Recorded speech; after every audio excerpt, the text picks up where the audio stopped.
सोनूलाल सधुआ जी भोजपुरिया दिल से के कार्यक्रम में रउरा के स्वागत बाटे, अभिनंदन बाटे। और आज हमने के दर्शक लोग चूंकि हर एपिसोड में कुछ नया सुनल चाहेला और कुछ नया देखल चाहेला, रउआ का सुनाई हमने के बीच? बिल्कुल वह चीज सुनावत नहीं, एकदम भोजपुरिया खाटी मिजाज में जो उनकी महुआ टीवी में गईले रहनी। अच्छा, जिला टॉप में जी, जो उनके अभी चल रहा होगा यूट्यूब पर जी, तो वह गीते को सुनावत नहीं, मिजाज रहो खुश हो जाए।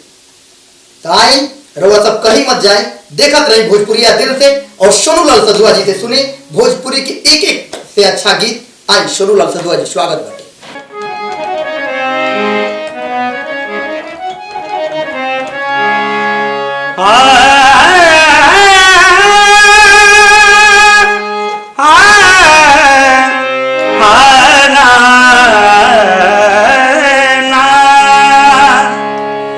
एगो मेहरारू अपना पति से कह तरीके सैया जी रहुआ तो 12 महीना बाहर में रहतनी, आज नहर पानी छोड़ ले बिया, रहती रहो तो मिलजुल के खेती करती जा। कैसे कहतरी कि ऐसा ना कमाई में आग ना लगा दी। आग लगो ना राजा, आग लगो ना, आग लगो ना सैया, आग लगो ना दिहला हर जिंदगी के माटी में मिलाई,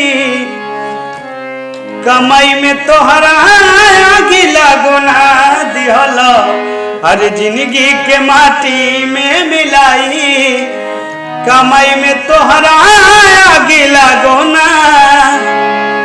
और का छोट बड़े देवर बबुआ काम बड़े लागे, भासुर जी के सोचा जात लाज हमरा लागे, कि परती हर खेत बाटे कहिया ले जोताई, परती खेत बाटे कहिया ले जोताई, कमाई में तोहरा आग लगो ना दिहला हर जिंदगी के माटी में मिलाई, कमाई में तोहरा आग लगो ना। अंतिम लाइन में कहतरी आज हमारा के छुट्टी दाता खेत जोता वाली, आज बंटी से कही सुन के बियड़ डाला वाली, कि हमारा के छुट्टी दाता खेत जोता वाली,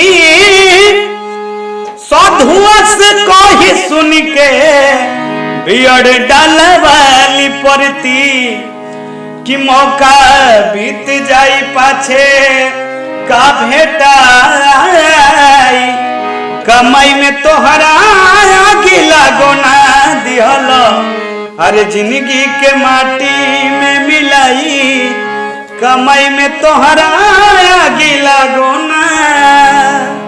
बहुत अच्छा सोनूलाल सधुआ जी, बहुत अच्छा रहुआ गीत गौनी। और जवन गीत रहुआ गईनी है एकरा के हम 2013 में महुआ टीवी पर देखले रहनी, जो शो में अक्षरा सिंह जी एंकरिंग करत रही, लोग गईनी, बहुत अच्छा लागल। और कितना अच्छा हमरा दर्शक लोग के लगल बा ई तो व्यूअर बताई, और कितना रहुआ के प्यार मिलता है और व्यूअर के लोगन के कमेंट बताई। लेकिन फिलहाल हम चाहब कि रहुआ कुछ और ही सुनाए, काहे से कि दर्शक देखल चाहतन, सुनल चाहतन रहुआ। बिल्कुल वो माटी की चीज रहुआ गाई। एक बार फिर से रहुआ सबके बीच में स्वागत बाटे सोनूलाल सधुआ जी के। रहुआ बनल रही दिल से भोजपुरी। एगो और गीत ओकरा में गईले रहनी जौन की काफी फेमस गीत भइल जी, गुरकी से बा ढेर खतरा। वाह वाह, सुनाओ तनी रहुआ, मिजाज बना दी। हर गुरकी से बा ढेर खतरा, हबुलेली कहियो जान तो निकसावरे। ये गीत के कहे के ये भाव बा कि तनिका सावरे, कि तनिका सावरे में हरारू हमके दी है भगवान, तनिका सावरे में